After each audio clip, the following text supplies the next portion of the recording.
Hi guys, so today I'm going to teach you how to shade a circle using color pencils.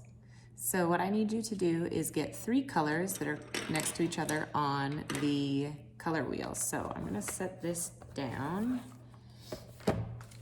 instead of holding it so I can show you some examples. Today I'm going to use yellow, green, and dark green. So just like my example here. Okay? Other options that are really great as well is yellow, orange, and red. Another awesome option is red to brown. So here I have a dark brown, light brown, and a red. Okay, a fun one that I really love to do is yellow, light brown, and dark brown. And the reason why I like doing this one is it helps in figuring out how to draw realistic bananas, which is something that we do in my class. So I love doing those colors for practice.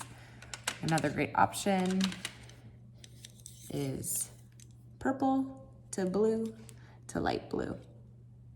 Okay, so any of those colors that are touching on the color wheel are a great option. You can also go green to blue. You can go purple to red. So any of those options are great. Now, I've got my 3 colors, but alongside of my colors, I need to have my shadow and my tint. So I'm gonna need a white and a black.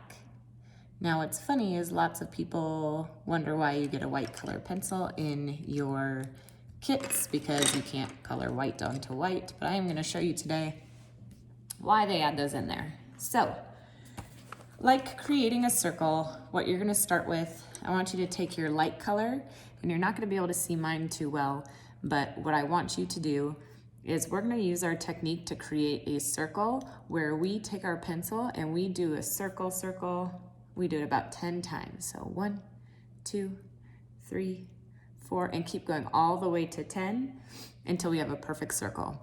If you don't have a light color, say you're using purple and blue, and they're very dark colors and you're nervous about making a circle, you could definitely start by using a pencil and erasing away the lines. I would suggest you do that if you are uncertain in this technique. So let me do this for you.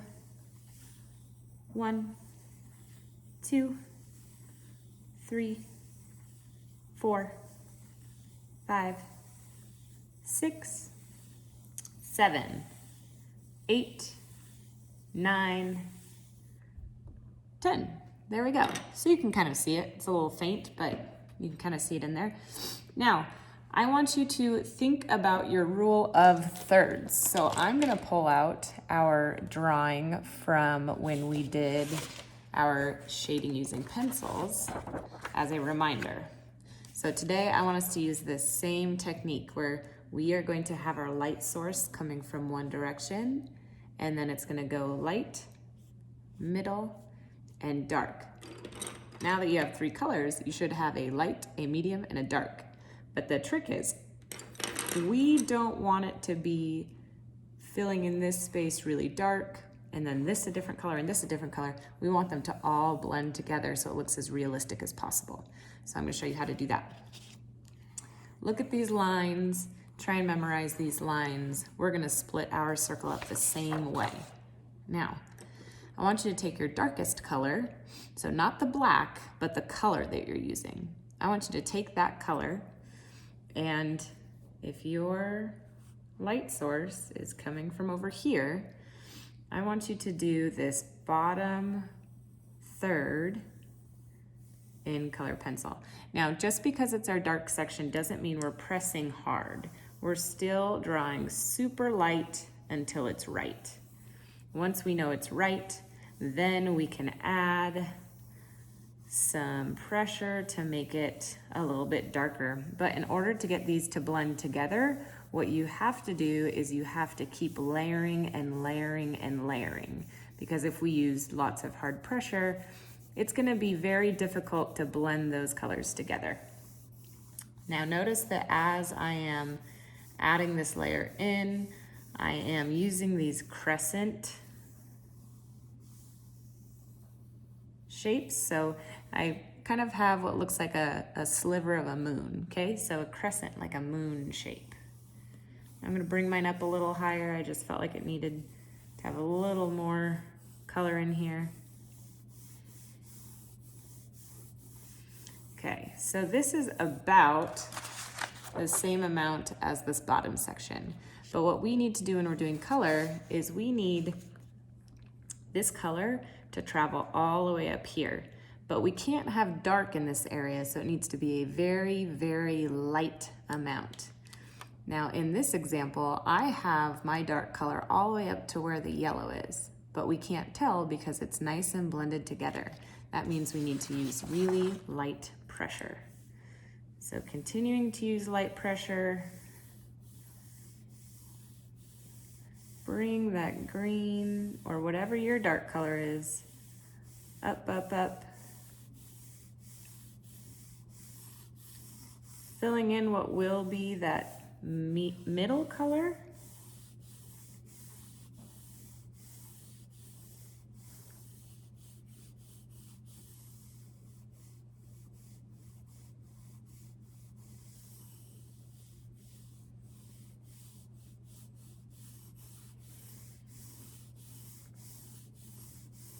So continuing to add that in. Now it's a little bit light on the camera here because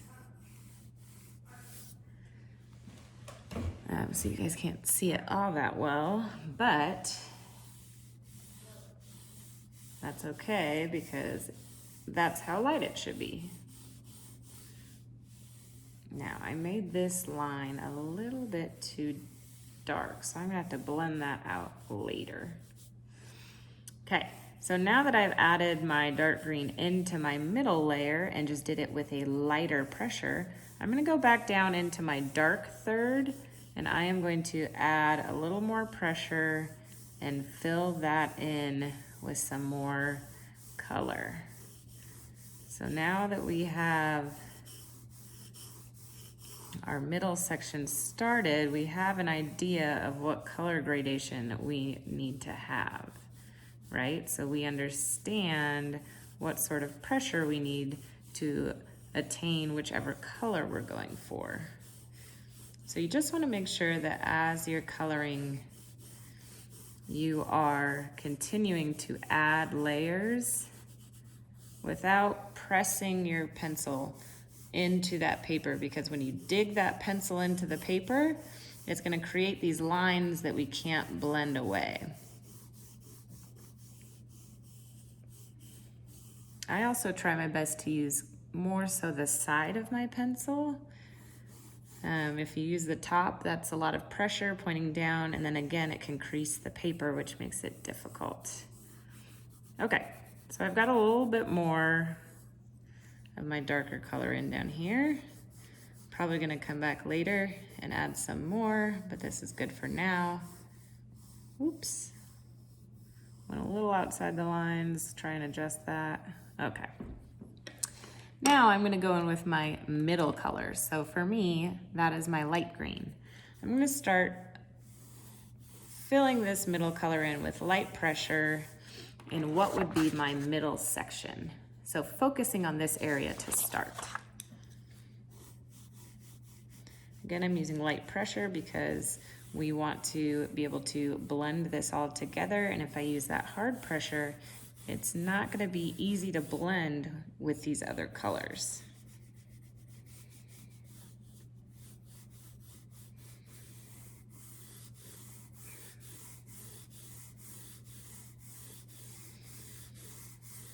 I'm focusing on filling all of the white spaces. If you leave white spaces when we go to try and blend it together, it oftentimes makes it really difficult to get that realistic look we're going for.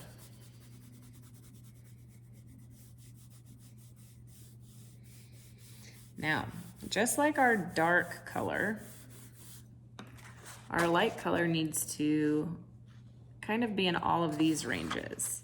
So I'm gonna take my middle color and start bringing it back into my dark section. And I'm gonna put a layer over my entire dark section using this medium color.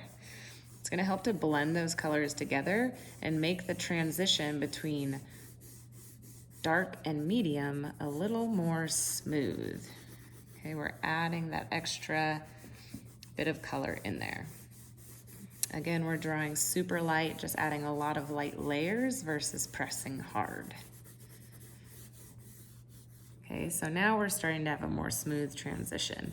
Over here, you see it's pretty smooth. Over here, we still got a little bit of a harsh line.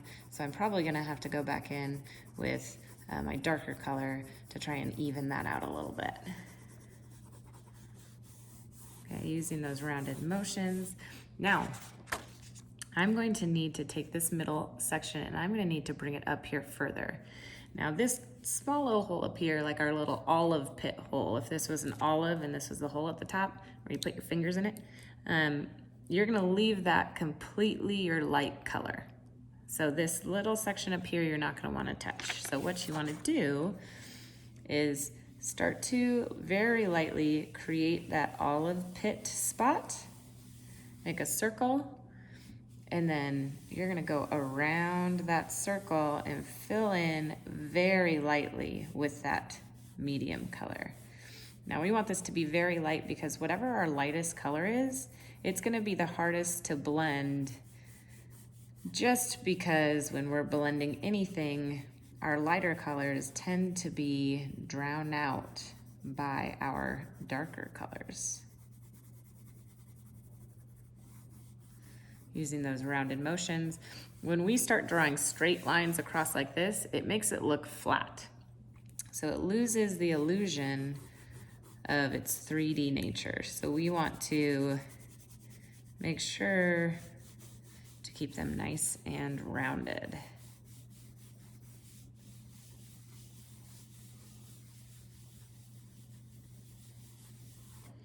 Okay, now, add a little color just over the top there so we can see the edge. There we go. Now what I'm gonna do is I'm gonna take my lightest color and I'm going to fill in my olive hole and then continue to work my way out. So I'm gonna color in circles like this, circle, circle, circle, and then go out and out and out until I hit the edge. Once I hit the edge, then I'm gonna start doing my crescent motions. So circle, circle, circle, all the way around. Once we hit that edge and we can't do circles anymore, then we're doing our crescent motions. So start in the middle of your little olive pit. Circle, circle, circle. And we're still using light pressure, but especially with a color like yellow, you want to have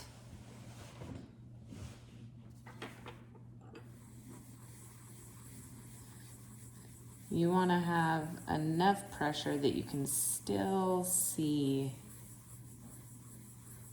the colors stand out when it hits those other colors that we're blending it with, okay?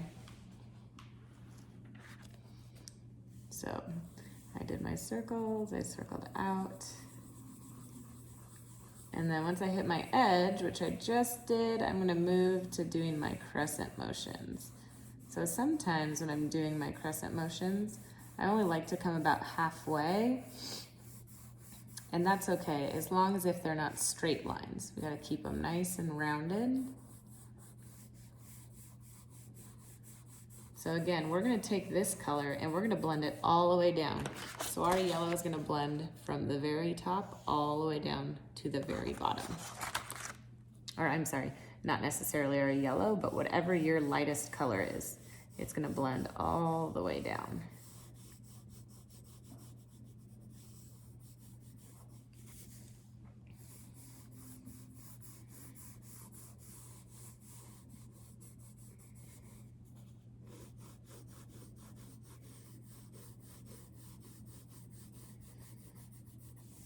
As you do this, you might notice your colored pencils start to blend together.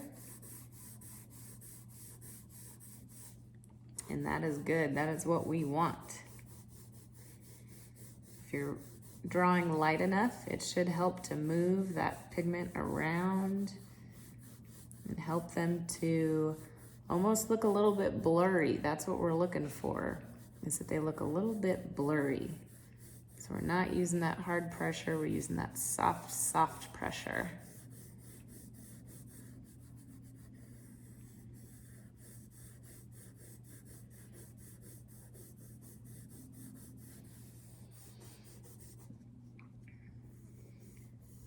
Now when you're using your light colors, you want to start from the lightest spot and then work to the darkest spot, because sometimes when we come down here and we're blending, we might pull a little bit of that dark pigment from our color pencils, and we might accidentally pull it onto the tip of our pencil, which would then get back into our light area, which we do not want. So make sure you have that lightest color blended all the way through. I've got a little patch here I missed.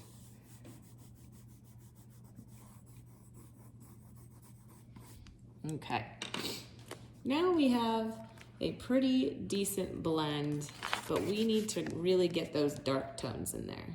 So what we're gonna do is we're gonna come back in with our middle color, and we're gonna start making adjustments. So I'm going to start adding in more of that middle color and kind of define my middle area.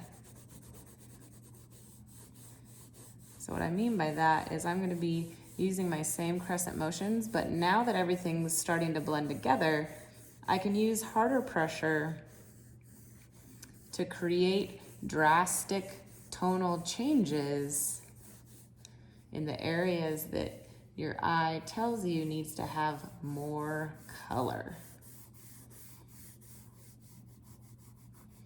Okay, so something I always say in my class is we draw light until it's right. I know you guys know that. I've said it before. If you don't know it, then you know it now. We draw light until it's right, and then we add more of those colors in. So that's looking a little bit better. I'm gonna go back in with my dark color and just add it back in down here with a little bit more pressure, like I did with my middle tone.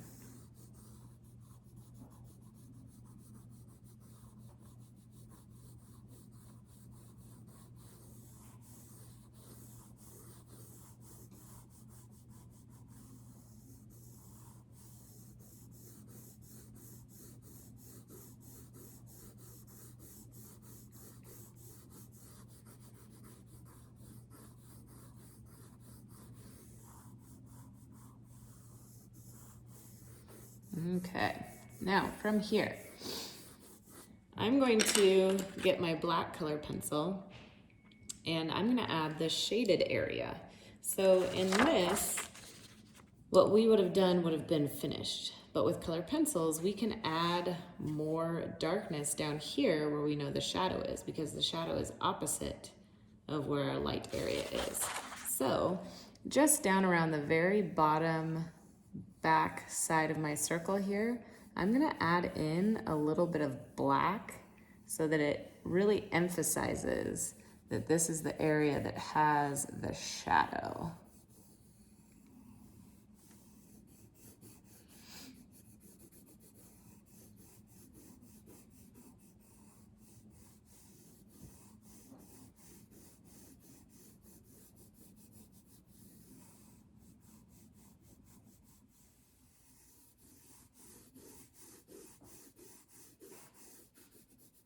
Nice. Okay. Now this is where it gets kind of fun. What we don't realize when we get these white color pencils in our color pencil packs is that it actually works to blend all of our colors together. So like I said before, we need to start in the light area and then move to the dark area. So just like we did with the yellow, we're gonna start, mine has a little bit of color on it from doing my example down here. There we go. We are gonna start and we're gonna go in our circles like we did when we were doing our light. So circle, circle, circle around. Once we hit the outside, then we're doing crescent motions. And what I like to do sometimes along the edges is just draw along the edge so that it helps to blur that line and keep the colors all blended in together, okay? So I'm gonna just touch this up with a little more yellow. I think I want this to be a little bit more vibrant right in here. There we go. A little more vibrant for me. You might have liked a lighter color there. There we go. Now you guys can see it a bit better. Now, from here, I'm gonna take my pencil and just like I said, I'm gonna do circles. So circle, circle, circle, going out and out and out. And as you're using that hard pressure, yes, this is the only pencil you wanna do that hard pressure with. You're gonna use hard pressure and press, press, press, and it is gonna start, it's gonna be crazy, it's gonna start blending your color together. Now, as you go wider and it starts to add in that other color, you wanna make sure not to pull that darker color back into the center because it will start to pull the colors and move them around and start to blend them. So see here, I'm like adding a lot of pressure so that the edges really blend that color. There we go. And now I'm gonna work on my crescent shape, going around, blending it all together.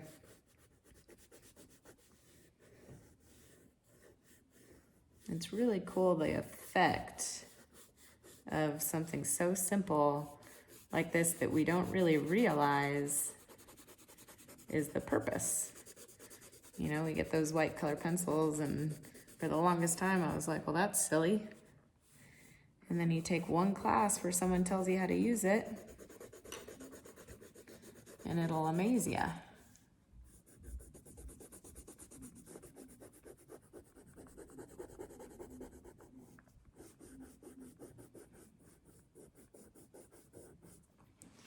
Okay, so I'm gonna shift around this so I can get a better angle. Sorry if my shadow is in your way.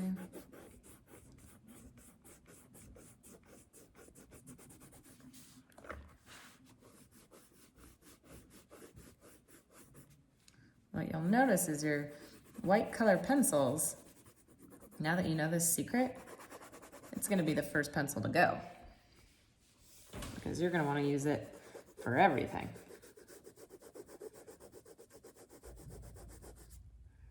Oh no, I'm getting low.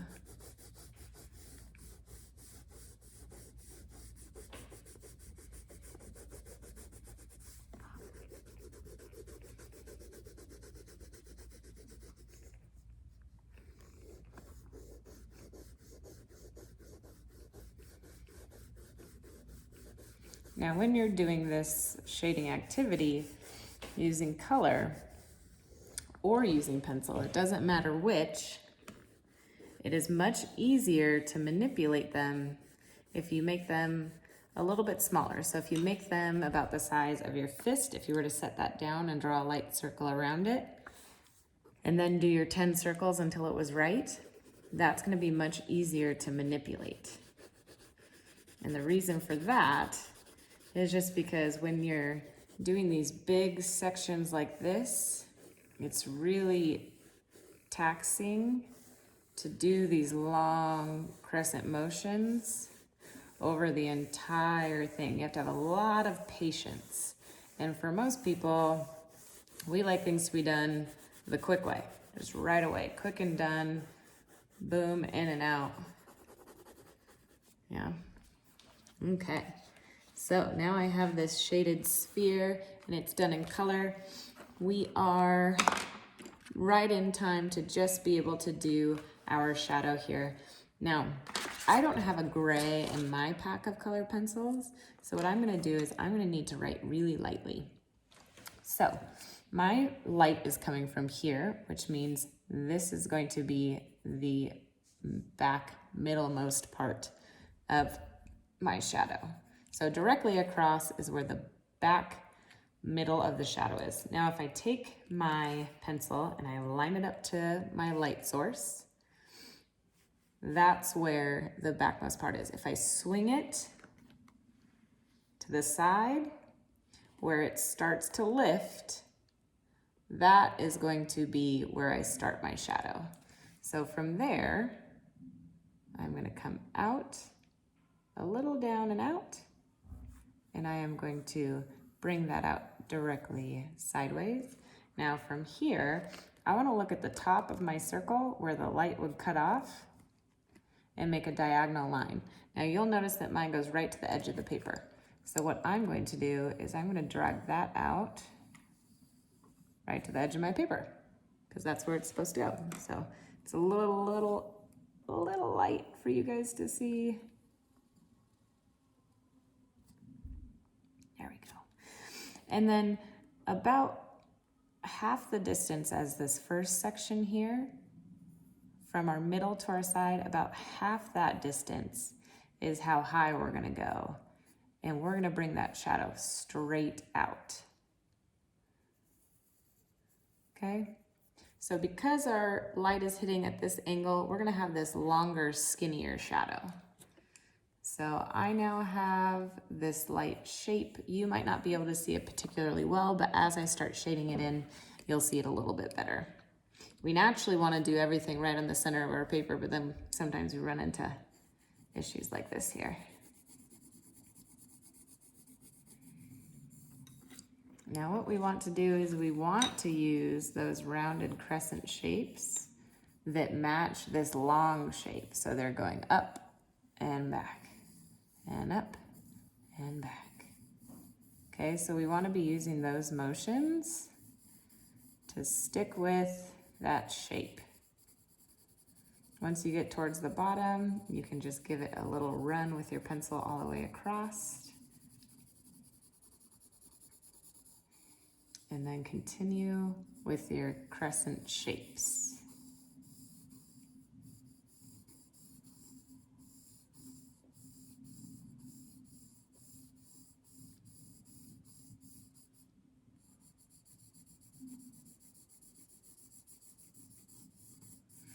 Now, as a shadow goes, you can have shadows that are a very hard, crisp line, and you can have a very soft shadow. It just depends on where your light source is coming from. We're gonna keep with a lighter shadow. So just like in our example from our drawing, it is darkest in the middle. It gets to a medium tone and then light on the outside. So we already have a pretty light layer, so I'm gonna start adding towards the medium area a lighter layer that's going to add a little bit of darkness to that section.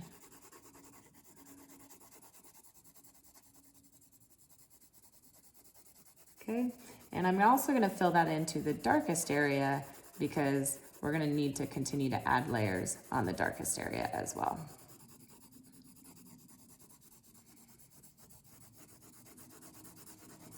Good, so that's blending out pretty nicely. So I'm gonna add some more dark right in the middle here, where the darkest part, the core of the shadow is at. Keep being mindful to add light layers so that it blends nicely together. Now, from here, because this is our center, it is the darkest, but also right where our shape meets the shadow, it's going to be very dark. So along here, I'm gonna add a really dark layer. One thing you wanna think about is you don't want a super harsh round line right here and then a dark part here. So you want to blend this in and create this dark section that leads into our other dark section. So blending it in to where it hits the right level of color. There we go. I'm gonna make my dark area go out a little bit further. Okay, so as you can see here, the line that I drew for you guys, it comes out. So this darkest area is almost like a triangle because it goes out further. Okay, so that's what we were doing here with that last darkest section. Now, my project here is almost done. My last step would be to use my white color pencil and then blend out that shadow. But the problem is, for me, my white pencil is now completely flat. I don't have any more white in it, and my sharpener is downstairs. So the homework will be then to take your white and blend that shadow out so that it has a really nice and smooth look. And you can see I'm kind of able to get a little bit out of my white. So you can see how much nicer this blend is versus over here where we have the white space. So I want you to take your white and go along the entire shadow, getting that all blended in really nicely. Okay, and that is your tutorial on color shading using color pencils. So once you finish that, send me your pictures so I can see them. I'm excited to see how everyone's doing in these classes. This is totally new for all of us. So just keep your head up and let's get through this together. Please message me if you have any questions. I will do my best to communicate and help you guys understand when I'm not able to be there right in front of you. Ooh, my white's really gone now. Okay, trying my best. Here we go. Okay. Great, and there we have it. So I might go back in later and kind of fill in these sections that are still a little splotchy, but that is something that I will have to do on my own time. So this is what we did today. I'm excited to see pictures of yours. See ya.